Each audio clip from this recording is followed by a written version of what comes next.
pinasayaw sa akin. First time ko marinig yung dance song nila. Tapos, sabi nila, sabi, makapromote ako kasi pinapromote namin yung bagong song. Sige, ganyan. So, sumayaw ako, tinuro nila sa akin yung step.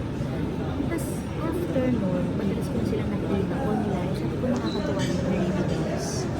And, natutuwa ako sa mga songs na nire-release nila. Nakaka-happy lang pag naririnig ko kahit saan ako magpunta. Bago ako mag-umpisa sa trabaho, pag naririnig ko yung mga songs nila, pati yung mga team namin, parang good vibes lang buong araw. So, sabi ko, kung mabibigyan ako ng chance na maimbitahan po sila sa concert ko, sana pumayag po sila. Kung kakayanin po ng schedules din nila. How important is it na supportahan din yung mga bagong performers or artists? Alam niyo po, syempre nag-umpisa din po ako doon. And yung mga panahon na yun kung paano po ako nag-umpisa and makiusap din sa ibang mga artist na suportahan din ako. Hindi ko makakalimutan yung pakiramdam na gano'n eh. And nagpapasalamat din ako sa mga taong hindi ako pinabayaan, na hindi ako tinalikuran.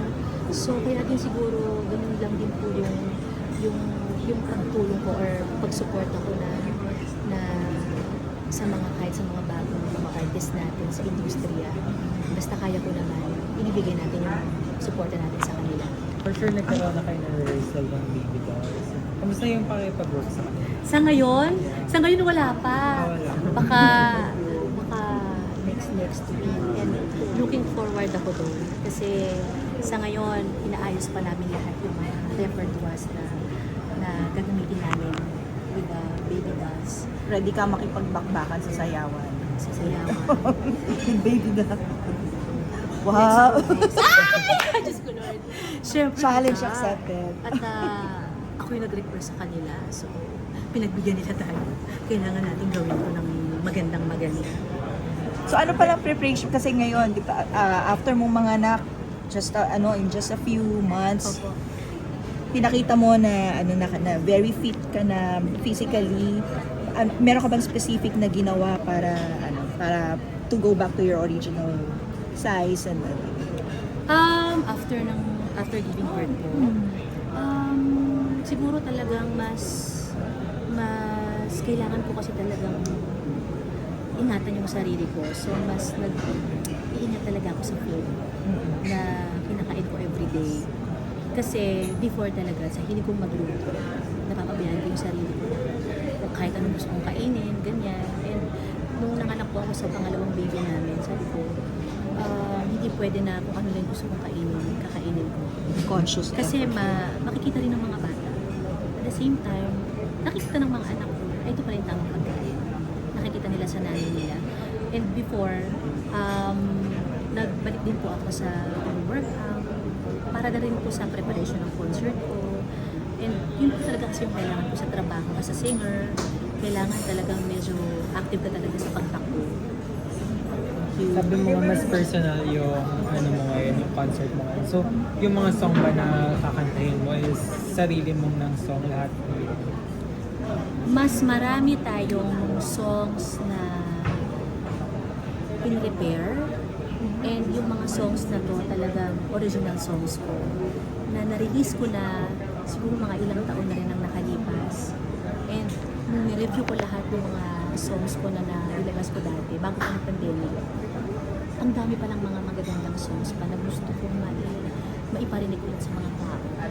Or pwede nating bigyan ulit ng bagong arrangement na mas ikakaganda nila. So yun yung mga kanta na gusto ko bigyan ulit ng bagong kwento na ipaparinig natin sa kanila sa concert. Example nga ulit ng songs. Anong mga songs itong gusto mo iparinig na kasama sa repertoire mo? The original song.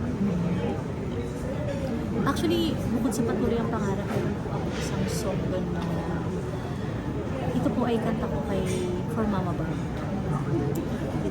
Siguro familiar kayo dito. Ang pangarap ko'y para sa'yo, nag-iisang bituin, laman ang puso at damdamin ko, nag-iisang bituin, at kahit san ka man dalhin ng tadhana'y dama pa rin.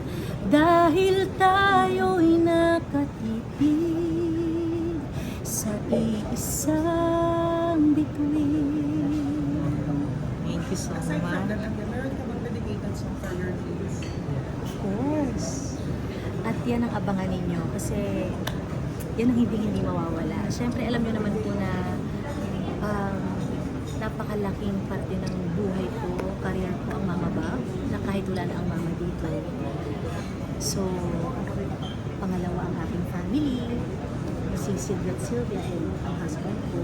So, meron akong hinandang mga awitin para sa kanila. Kasi sila talaga yung bumuo sa akin. Pero, ano lang gusto ko lang Huwag kang iiyak. Hindi. Gusto ko lang malaman kasi nakwento mo last time yung about kay Sarah G. Yes. Yung ikaw yung tumulong kay Mami Divine Kay Mami na makapasok kay Sarah G sa contest. Tanong Ay, ko sa lang. ano? Sa Star for a Night? Ay, yeah. Sa audition? Oo. Yes. Tanong ko lang kung nakwento mo na rin ba to kay Sarah G or ano yung feedback niya or ano yung naging reply niya about it. Hindi ko alam kung napanood niya na. Pero, alam mo, I'm sure, Nakwento mo na ba sa kanya? hindi pa. Hindi pa. Pero kung magkikita kami ulit ngayon at mapag-usapan namin, na-imagine ko na yung bungisgis niya. Na-imagine ko yung bungisgis ni Sarah naman. Totoo ba? Ang gaya.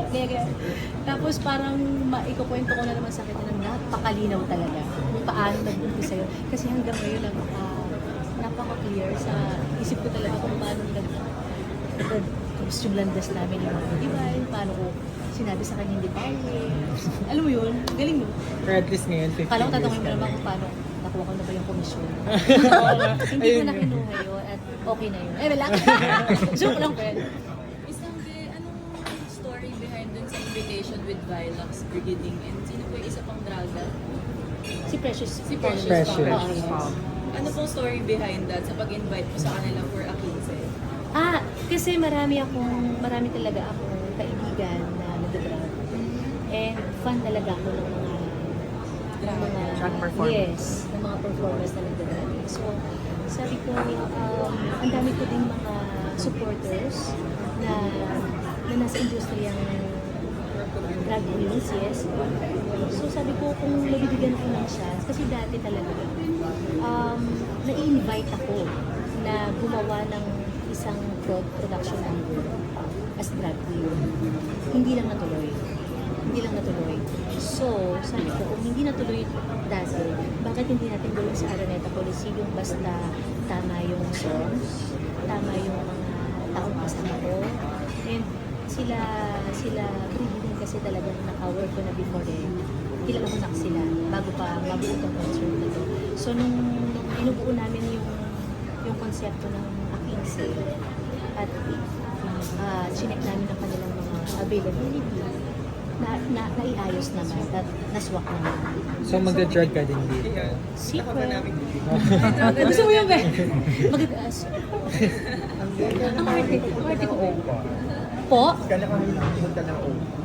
Kailan ako huling pumunta ng OVAR? Parang bago nag-pandemic pa kasi marami akong kaibigan from US na kapag umuwi sila dito, dun sila nagpupunta. Lagi yun. Tapos one time, pagpunta ko doon, hindi ko naman inasahan na kakantahin nila yung mga songs ko. In-invite ako sa stage. So kinanta yung kunin mo na lang sa akin, patuloy ang pangarap, sana. Yan. So, kinanta ko yung patuloy ang pangarap sa OVAR. So how do you feel na kinakonsider ka na rin nag-gay? Siyempre, malaking bagay po yun. At alam niyo naman, mahal na mahal ko ang mga baby. Oo. Kasi, sa totoo lang, sa team namin, ang team Angelina, ang dami kong mga mami-mami dito eh. So, minsan pag hindi ako okay, alam mo yun, minsan may mga panahon po talaga na sa work natin, ang hirap magtrabaho kapag hindi ka okay, diba? Sila talaga tumutulong sa akin para makapasaya. So, yung energy ko, minsan sa kanila ko kinukuha. Kaya, hindi pwedeng wala akong kahit isang kasama na, alam mo yun, na kasama sa community ng mga gay community. Yes. So it means na dahil nga nasa yung baby dolls nasa concert mo na rin, and also may drag na rin, makakasama mo rin ba si Vice Ganda sa upcoming concert? Abangan mo, Frenny. Kupit pa kami. Pero sa ngayon, gusto mo na pero sa ngayon, marami pang inaayos. Pero syempre, isa si ate sa gusto ko talagang makasama sa Akinse. Friend, sino pa ba bukod kay Meme Bay? Sino pa yung, ay, kung tatanungin ka, sino yung mga gusto mo pang i-guess? Ang gusto ko actually, Miss Reg. Si Miss Reg, Mama Sharon. Dahil si Mama Sharon ay talagang sa kanya nag-usalin lahat dahil yung contest na sinalihan ko na Star Power. Tapos si Miss Reg kasi, bago pa sa Star Power, sa Star Power Alive. And si SG. SG. About kay Skasta, Miss, anong story behind sa pag-invite sa akin? Gusto niyo mag-rap ba kayo sa Akinse? Hindi, si Skasta ang bibili. Kasi ikaw ang mag-rap. Ikaw mag-rap. Kasi bata pa lang ako, honestly, bata pa lang ako, talagang fan na ako ng mga icons natin sa rap. Salbakuta. Yes, lahat ng mga sumikat na kanta nila, Salbakuta. Pero una-una talaga, Francis Magalona. Pero hindi ko na siya na-meet talaga ng personal kasi wala pa ako sa industry nung nawala si Francis M, Sir Andrew E, and ayan, Salbakuta. Tapos sa generation kasi natin ngayon, isa si Skasta sa talagang Pinapakita. oo, sa pinapakinggan ng napakaraming bata.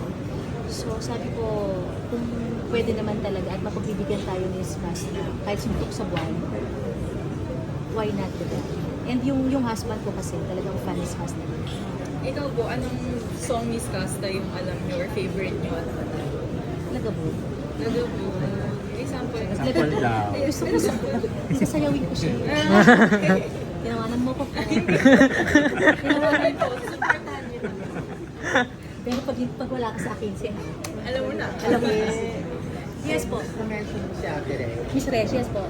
How do you feel na she's going to do her last day concert? Well, As a Regine.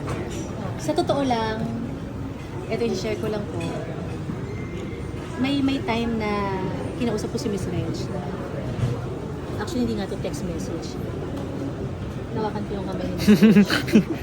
Nawakan kamay niya. Magkasama kami sa Araneta Coliseum yan sa rehearsal po namin para sa ASAP sa Araneta. And parang sabi ko, Miss Reg, sabi ko sa kanya, sabi ko, bakit last? Tapos yung parang na ano lang ako na bigla lang siyang tumahimik. Then, niyakap ko lang siya. Masasabi niya lang sa akin. Gumanon lang siya. Diba, parang naiiyak na rin ako nung time na yun. Pero syempre dahil ang gulo na nangyayari sa paligid namin, may mga sumisigaw na director, ganyan. Pero na-feel ko na-feel ko talaga. Hindi ko man narinig na galing kay Mas, pero alam ko yung ibig sabihin yun. So, parang sabi niya, okay na ang gulo. Sabi ko, pero hindi. Sabi ko, hindi dapat. Sabi ko, hindi mo sarili. Sabi ko. Kasi unang-una ako, very vocal ako na napakalaking influence sa akin ng Asia Songbook. Alam ng mga tao yun at lagi ko talagang sinasabi kay Miss Reg, Miss Reg, salamat ka kasi kung hindi dahil sa mga songs mo, kung hindi dahil sa story mo, parang hindi ko rin naman din mararating ito. Alam mo yun, baka hindi ko na-umpisa ang sumali sa mga amateur singing contest. And ang isa sa pinaka gustong-gusto kong sinasabi sa kanya, na until now, parang hindi siya makapaniwala. Kasi nung sumali po ako ng Star for a Night, hindi naman ako sumali ng Star for a Night dati dahil parang manalo ng 1 million. Actually, kaya po ako sumali ng Star for a Night nung nalaman ko na si Miss Reg ang host. Nung sinabi sa akin ng manager ko dati, si Kuya Egay, bata pa kasi ako noon 11 years old pa lang ako. Sabi niya, sabi niya may bagong lalabas na singing contest. Sabi ko, saan? Channel 13. Sa Channel 13. At sabi niya gano'n, si Regine Velasquez ang host. Sabi ko talaga, so makikita ko siya ng personal, ganyan. Sabi ko, paano sumali siya? Ganyan. So yun, inaral lahat ng manager ko kung paano saan. Audition, pinuntahan namin ng Viva, ganyan. 3 beses ako nag-audition para makita ko si Regine Velasquez. So, kaya nung nanalo si Sarah Geronimo nung time na yun, kaya para sa akin, syempre, pumasok ako sa contest na to, manalo or matalo, okay na yun. Kasi nakita ko na si Miss Reg. Nakita ko na siya. Okay na po. So pag kinukwento ko kay Miss Reg, parang hindi pa rin siya naniniwala. Sabi ko, Miss Les, totoo, kaya po ako sumali ng Star for It para makita kita. Yun lang ang gusto kong mangyari. Nanginginig pa nga ako lagi pag nakikita ko kayo. How do you feel na isa ka sa mga tinuturing ngayon na parang susunod sa steps niya sa although syempre you're carving your own niche din sa industry. Ako naman po, ako ang lagi kong sinasabi, unang-una, walang papalit kay Miss Reg. Yan ang lagi kong sinasabi, walang papalit sa Asia Songbird. And ang nakikita ko lagi kay Miss Reg, natutuwa siya at sobrang nagiging masaya si Miss Reg pag nakikita niya na yung mga anak-anakan niya ay nagiging successful din. Nakikita niya na mas lalong ginagalingan sa lahat ng trabaho na ginagawa nila. Kasi yun yung gusto niya eh. Pag nakita niya, pag may nangyayari sa buhay ko na maganda, isa si Miss Reg na nagpa-congratulate sa akin. So, napakalaking bagay yun. Kasi isipin niyo yung isang tao na naging influensya ko at dati, nung bata ako na imposible kong makita ng personal or makausap. Ngayon ka message mo.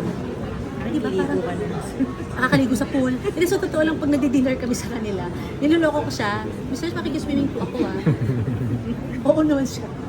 So, yun lang. At talagang isa si Miss Reg siya nagpatunay sa akin na talagang walang imposible. Kasi napakalaking pangarap ko si Regine Velasquez dati. Totoo yan. Alam ng nanay ko yan. Alam ng mga kaibigan ko yan sa Sampaloc Panginoon. Napakalaking pangarap ko si Regine Velasquez. At habang buhay yun eh. Habang buhay ako magpapasalamat kay Miss Reg kasi napakalaking inspirasyon mo siya. So, ibig sabihin nito, friend, makikita ka rin namin sa concert niya. Kay Miss Reg. Mag-guest ka Sumisigaw rin. na naman ng Regine. Oo. Pero ngayon, buong pamilya na isisigaw. Miss Kaka! Ganun na lahat. Sana. Oo naman, syempre. Invite mo na lang sila. Invite mo na lang ang guest sa concert. Yes! Sana po magkita-kita tayo sa A15 concert ko sa August 22 sa Araneta Coliseum. Ito po ang 15th anniversary concert ko at lahat ito ay talagang para sa lahat ng sumusuporta sa akin simula umpisa. Sana ay mabigyan ko kayo ng mas maraming inspirasyon pa through my music and songs sa mga kwentong ibabahagi ko pa sa inyo sa gabi ito. Sana mas magkaroon pa tayo ng mas maraming pag-asa pag uwi natin sa bahay natin. So magkita-kita po tayo sa August 22 para sa A15 concert. Salamat po. Thank you very much everybody. Salamat po. Salamat.